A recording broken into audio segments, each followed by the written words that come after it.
بسم اللہ الرحمن الرحیم۔ میں کچھ مصروف ہوں چونکہ سعودی اسپیکر اور ان کا ایک ڈیلیگیشن پاکستان کے وزٹ پہ آیا ہوا ہے، تو میں کل بھی ہاؤس میں نہیں جا سکا اور بہت مختصر وقت کے لیے گیا تھا۔ اور کل جو ماحول بنا، جو شیر افضل مروت صاحب نے بات کی، جو خواجہ آصف صاحب نے بات کی اور رانا ثناء اللہ صاحب نے بات کی، وہ میں نے دیکھی۔ اور میں یہ کہنا چاہتا ہوں کہ اسپیکر کا جو دفتر ہے وہ دفتر سب کا دفتر ہوتا ہے۔ اسپیکر کا گھر ہے، وہ سب کا، ٹریجری اور اپوزیشن کا ہوتا ہے۔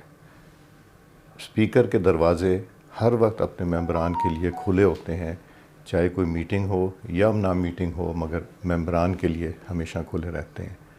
اور پارلیمنٹ میں ڈسکشن جو ہوتی ہیں اور کنسنسس کریٹ کیا جاتا ہے، وہ ایک اوپن